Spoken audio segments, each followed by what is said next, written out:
Hello, good morning student. आज आपकी यूपीवीसीएल second की क्लास स्टार्ट होने वाली है। इससे पहले जितना भी था वो सब ओवरव्यू था। तो आज आपके लिए ये है आपकी क्लास फर्स्ट। पूरे बेसिक से स्टार्ट होगा। जो आज हम पढ़ेंगे वो पढ़ेंगे बेसिक इलेक्ट्रिकल। क्या पढ़ेंगे? Basic electrical. ठीक है स्टूडेंट। आपके इस ITI के सिलेबस में सबसे पहले बेसिक इलेक्ट्रिकल में आता है आपका कृत्रिम श्वास क्रिया। मतलब जो जैसे आदमी को सप्लाई से शॉक लग जाता है तो उसको कृत्रिम श्वास देने की कितनी क्रियाएं। तो आपको केवल पॉइंट ऑफ व्यू से जो एग्जाम में पूछा जाता है उसी तरीके से आपको क्या करनी है, अपनी तैयारी करनी है। तो ये कृत्रिम श्वास क्रिया जो होती है, कृत्रिम श्वास क्रिया सीधा सीधा पूछा जा सकता है कि स्वस्थ मनुष्य के लिए यदि बिजली का झटका लग जाता है तो कृत्रिम श्वास क्रिया कितने तरीके से दी जाती है। तो आप क्या बताओगे? 3 तरीके से दी जाती है। कितने तरीके से? 3 तरीके से। आपको पता होगा। सबसे पहला कौन सा? सबसे पहला शेफर मेथड। सबसे पहला कौन सा है? शेफर विधि। दूसरा है सिल्वेस्टर विधि। और तीसरा है आपका मुंह से मुंह में श्वास क्रिया। ये आपकी 3 विधि हैं। इन 3 विधि में कुछ नहीं है। बात इसकी आती है शेफर विधि की। तो शेफर विधि में हम क्या करेंगे? कुछ नहीं, केवल इतना समझना है। यदि एग्जाम में आ जाता है कि शेफर विधि निम्न में से कौन सी होती है, तो आपको केवल इतना याद रखना है। इसमें मनुष्य को उल्टा लिटा दिया जाता है। मनुष्य को उल्टा लिटा दिया जाता है और उसकी पीठ पर पीछे से हल्का दबाव डालते हैं। उल्टा लिटाकर पीठ पर क्या डालते हैं? दबाव डालते हैं। ये किस में होती है? शेफर विधि में। इससे ज्यादा इस शेफर विधि में पूछने वाला नहीं है। ठीक है। दूसरा है आपकी सिल्वेस्टर विधि। सिल्वेस्टर विधि में आपको रोगी होता है, उसके दोनों हाथों की मुट्ठी बांधकर उसके सीने पर दबाव डालते हैं। ठीक है। सिल्वेस्टर विधि में कुछ नहीं, सीधा लेटाया। शेफर विधि में तो उल्टा लेटा करके पीठ पर क्या दे दिया? दबाव। सिल्वेस्टर विधि में क्या करेंगे? हम सीधा लेटा करके हाथों की मुट्ठी बांध करके उसके सीने पर दबाव डालेंगे, जिससे उसकी श्वास बाहर निकलेगी और अंदर जाएगी। कृत्रिम श्वास क्रिया स्टार्ट हो जाएगी। तीसरा आया मुंह से मुंह में श्वास क्रिया। आप भी जानते होंगे, सीधा लेटाना है उसको, रूमाल वगैरह कुछ रख करके उसके मुंह पर, और अपने मुंह से श्वास देनी है उसको, रोगी को। तो क्या हो जाएगी? उसकी कृत्रिम श्वास क्रिया हो जाएगी। इससे ज्यादा इस टॉपिक से कृत्रिम श्वास क्रिया से ज्यादा कुछ आने वाला यूपीपीसीएल में नहीं है। इसलिए 1 नंबर में पूछने के लिए XYZ आ जाए तो इसलिए मैंने ये आपको करा दिया कृत्रिम श्वास क्रिया। इससे आपके स्टूडेंट आगे पूछा जाएगा, जो फायर होती है, आग होती है फायर, उसके कितने टाइप्स होते हैं, किस तरीके से होती है। और इससे हमेशा कभी कभी तो 2 क्वेश्चन आते, नहीं तो 1 तो क्वेश्चन 100% आता है इससे। ये देख लेना, एग्जाम देकर के आओ तो देख लेना। तो ये आएगी, इसको बोलेंगे हम आग के प्रकार। आग के प्रकार देखेंगे तो हमें कुछ नहीं, सिंपल क्लास बना दो, क्लास A, दूसरी बना दो क्लास B, तीसरी बना दो क्लास C। ठीक है। और चौथी है क्लास D। कुछ नहीं, सिंपल। एक क्लास में कौन कौन सी मटेरियल आएंगे, मतलब हमने आग का क्या कर दिया? क्लासिफिकेशन कर दिया 4 तरीके से, कि जिस जिस मटेरियल में आग लगेगी तो उनको 4 तरीके से हमें इस तरीके से डिवाइड करना है ताकि इनकी क्लासेस बनाई जा सकें। क्लास A में कौन कौन सी चीजें आएगी? क्लास A में आएंगे इंसुलेटिंग मटेरियल। इंसुलेटिंग मटेरियल्स आएंगे। इंसुलेटिंग मटेरियल कौन कौन से होते हैं? पत्थर, कागज, प्लास्टिक, वुड, ये सारी चीज़ें आती हैं, किस में आती हैं? क्लास ए में आती हैं। ठीक है, यदि इन पदार्थों में इंसुलेटिंग मटेरियल में आग लग गई तो उसको बोलेंगे क्लास ए टाइप की आग है।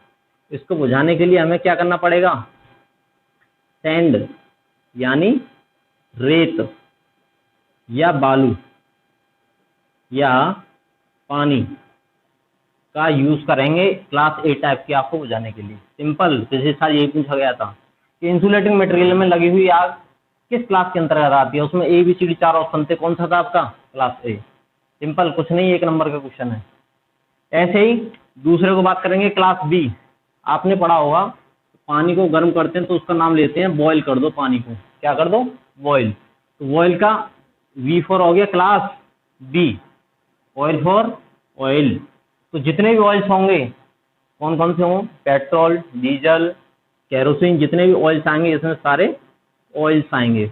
उस ऑयल्स में आग लगी तो हम क्या बताएंगे? क्लास बी टाइप की आग है। इस ऑयल में लगी हुई आग को बुझाने के लिए हम यूज करेंगे फोम टाइप एक्सटिंजर्स।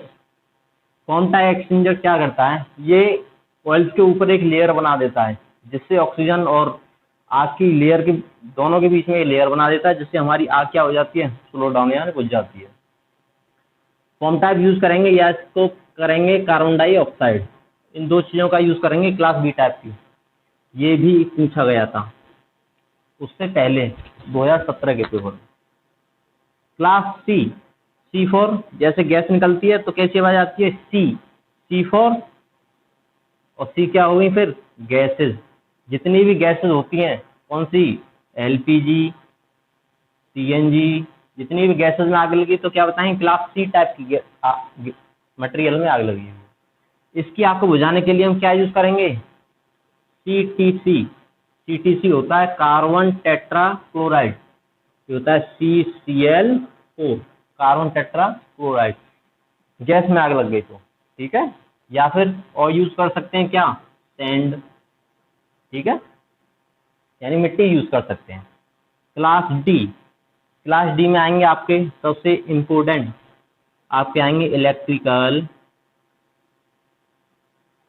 इक्विपमेंट। जैसे आपके ट्रांसफार्मर में आग लग गई, घर के स्टेबलाइजर में आग लग गई, स्विच बोर्ड में आग लग गई, किसी इक्विपमेंट में आग लग गई, फैन, मोटर, तो इसकी जितनी भी आग होंगी वो सब आएंगी क्लास डी के अंतर्गत। इलेक्ट्रिकल इक्विपमेंट में आग लगी तो उसको बुझाने के लिए हम क्या क्या यूज करेंगे? कार्बन डाइऑक्साइड, या फिर यूज करेंगे हम पानी, या यूज पानी नहीं, इलेक्ट्रिकल इक्विपमेंट में पानी नहीं यूज करना, ये ध्यान रखना। कार्बन डाइऑक्साइड यूज करेंगे, दूसरा सैंड यूज करेंगे, मिट्टी, या फिर दो चीजें ऐसी हैं जो इलेक्ट्रिकल इक्विपमेंट में क्लास डी के लिए आग बुझाने के लिए यूज की जाती है, ठीक है। आग के टाइप्स के लिए 4 टाइप्स होते हैं, किस तरीके से होते हैं ये नोट डाउन कर लेना। 1 नंबर या 2 नंबर 100% 1 नंबर का क्वेश्चन इससे फंसेगा आपके एग्जाम में। आगे हम बात करते हैं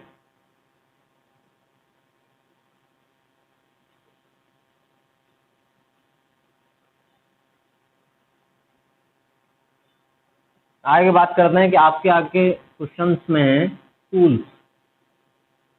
देखो टूल्स आपको खुद ही सेल्फ स्टडी करके याद करने हैं। टूल्स में क्या है, आपके जितने भी होते हैं, आपका स्क्रू ड्राइवर है, प्लायर है, और ये है आपका नियॉन लैंप है, और नोज प्लायर है, हैमर है, ये सारी चीज़ें आपको याद करनी है। लेकिन पॉइंट ऑफ व्यू से मैं आपको बता दूं कि 1 लाइनर क्वेश्चन आपको याद करना है। किस तरीके से? जैसे मैं आपको बता दूं, जैसे कि उसमें आया कोई भी एक इक्विपमेंट ले लो, जैसे ले लिया रीमर। क्या होता है? रीमर, हिंदी में भी इसे रीमर बोलते हैं। रीमर किसके लिए यूज किया जाता है? रीमर यूज किया जाता है जैसे हमने किसी पाइप की कटिंग की तो क्या पाइप नुकीला हो जाता है उस जगह से, तो उसको साफ करने के लिए हम क्या यूज करते हैं? रीमर। इसी तरीके से सीधा सीधा क्वेश्चन इन्हीं इक्विपमेंट में से 2 या 3 क्वेश्चन, 2 से 3 क्वेश्चन इन्हीं टूल्स में से पूछ लेता है कि किसी पाइप के नुकीले सिरे को साफ करने के लिए हम किस इक्विपमेंट का यूज करेंगे, तो किसका करेंगे? रीमर का, ठीक है। इस तरीके से आपको सभी पॉइंट ऑफ व्यू से 1 लाइनर क्वेश्चन है, आपको सेल्फ स्टडी करके याद करने हैं। अगर टाइम बचेगा एग्जाम से पहले, यानी एग्जाम की डेट बढ़ जाती है, तो मैं आपको ये टूल्स भी सारे करा दूंगा। ठीक है, इससे आगे मैं आपको बता दूं, आपका बेसिक इलेक्ट्रिकल में नॉर्मली स्टार्ट होता है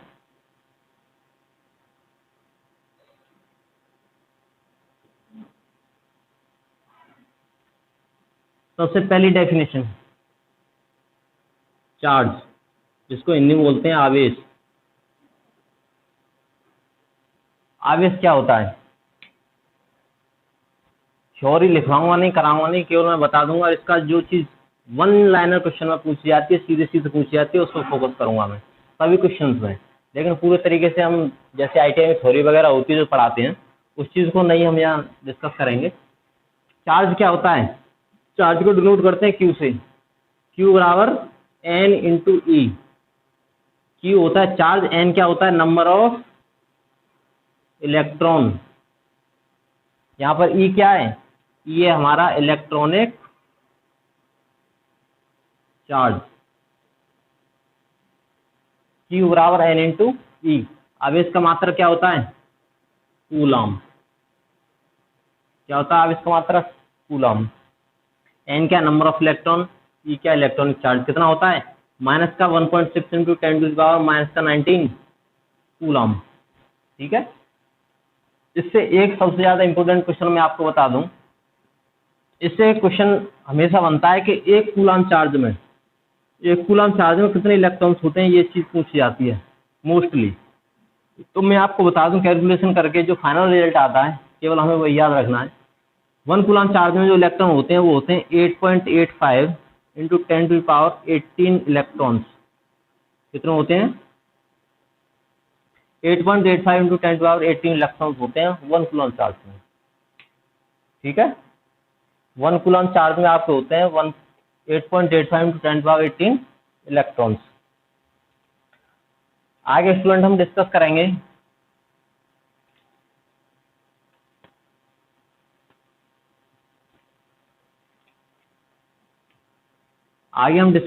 करंट,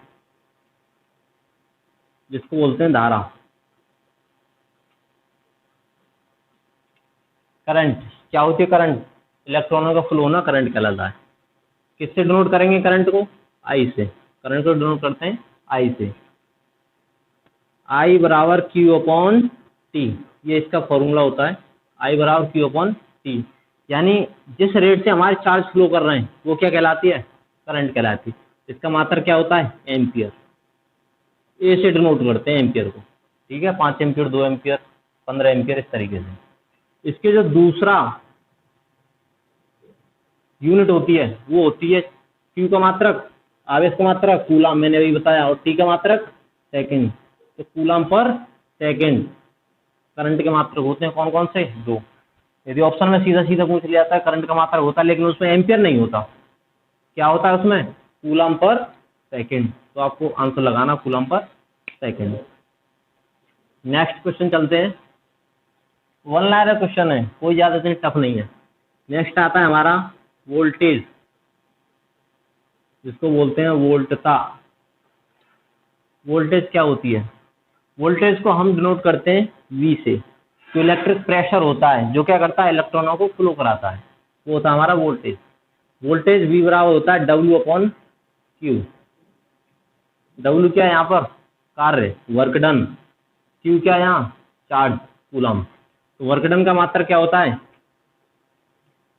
वर्क डन का मात्रक, कार्य का मात्रक जूल, और कूलम, इसका चार्ज का मात्रक कूलम। तो इसका मात्रक क्या होगा, जूल पर कूलम। और इसका दूसरा मात्रक कौन सा होता है, सबको पता होगा, क्या होता है, वोल्ट। ठीक है, इससे ज्यादा इसकी डेरिवेशन के अलावा एक तीसरी यूनिट्स और कौन सी, देखिए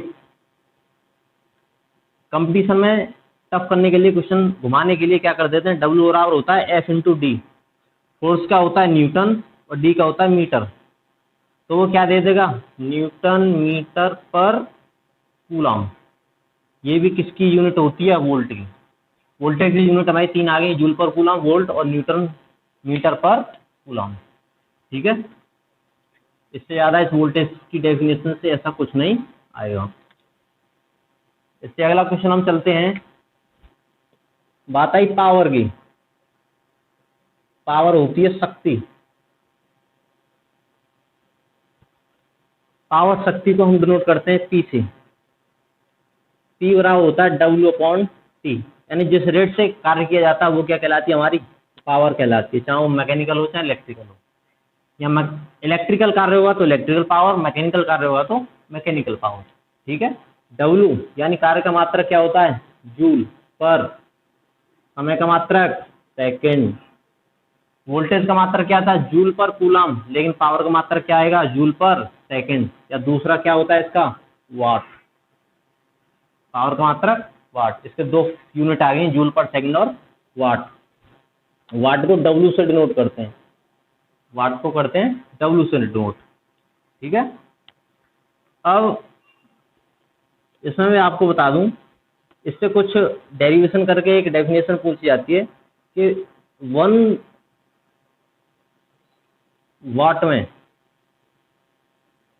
नहीं, 1 वाट आवर में कितने, इससे पूछा जाता है वाट आवर निकाल करके। चलो आगे बताऊंगा, ये तो मैं फिलहाल तो डेफिनेशन ही पढ़ा रहा हूँ, डीपली आगे भी पढ़ेंगे इसको। आगे इसकी डेफिनेशन आती है एक और, एनर्जी। क्या आती है, एनर्जी। जानते हो आप क्या होती है, ऊर्जा। जितनी भी इलेक्ट्रिकल एनर्जी आपके घर में खर्च होती है, बल्ब में, फैन में, ट्यूबलाइट में, किसी में भी, टीवी, एसी, फ्रिज, कूलर, तो क्या होती है वो ऊर्जा। ऊर्जा को डिनोट कैसे करते हैं हम, ये भी हम ऊर्जा को ई से डिनोट करेंगे। ई बराबर होता है समेशन ऑफ पावर। ई बराबर समेशन ऑफ इंटीग्रेशन पावर। मतलब इसका मतलब क्या है, कोई पावर है, पावर का इंटीग्रेशन कर दो, यानी उसको जोड़ दो, जितनी भी पावर है वो क्या आ जाएगी, हमारी एनर्जी आ जाएगी। एनर्जी का मात्रक होता है किलोवाट आवर। ठीक है। इससे रिलेटेड डेफिनेशन होती है 1 किलोवाट आवर बराबर 1 BOT। BOT का मतलब होता है board of trade. Full form भी पूछी जाती है कभी कभी, याद रखना। 1 किलोवाट बराबर 1 BOT बराबर 1 यूनिट। कहते हैं ना घर में हमारी इतनी यूनिट आ गई, तो वो क्या होती है, यही होती है। 1 किलोवाट आवर बोल दो, 1 BOT बोल दो, या 1 यूनिट बोल दो, तीनों ही क्या है, बराबर। अब स्टूडेंट आपके घर का लोड जो निकालने के लिए एक डेरिवेशन पक्का हर साल आना ही आना होता है, इसी में से, एनर्जी में से। वो कहता है कि आपकी 10 वाट की LED है और 60 वाट का फैन है आपका, इतने घंटे, 2 घंटे चल रहा है, तो बताइए वो कितनी, एक महीने में यानी 24 दिन में, 28 दिन में वो कितनी एनर्जी कंजप्शन करेगा, यानी कितनी यूनिट होंगी। तो उसको निकालने के लिए सिंपल तरीका है, एनर्जी बराबर वाटेज देख लो, किस किस का कितना वाटेज है, 10, 60, जो वाटेज है, जितने भी इक्विपमेंट है उनका टोटल वाटेज ले लो, इनटू घंटे देख लो कितने घंटे चल रहे हैं वो डेली, 2 घंटे चल रहे हैं तो आवर ले लिए, क्या होगा लास्ट में दिन ले लिए, वाट आवर डे ले लिया, अपॉन 1000 कर लिया। ये क्या आ जाएंगी आपकी, यूनिट्स आ जाएंगी। मान लीजिए आपका एक बल्ब है 10 वाट का, डेली 1 घंटे चल रहा है, एक महीने में कितना बिल आएगा, 28 दिन में, निकाल करके हम 1000 का डिवाइडेशन कर देंगे तो यूनिट आ जाएगी हमारी कितने वाट, कितने यूनिट आती है। ठीक है स्टूडेंट।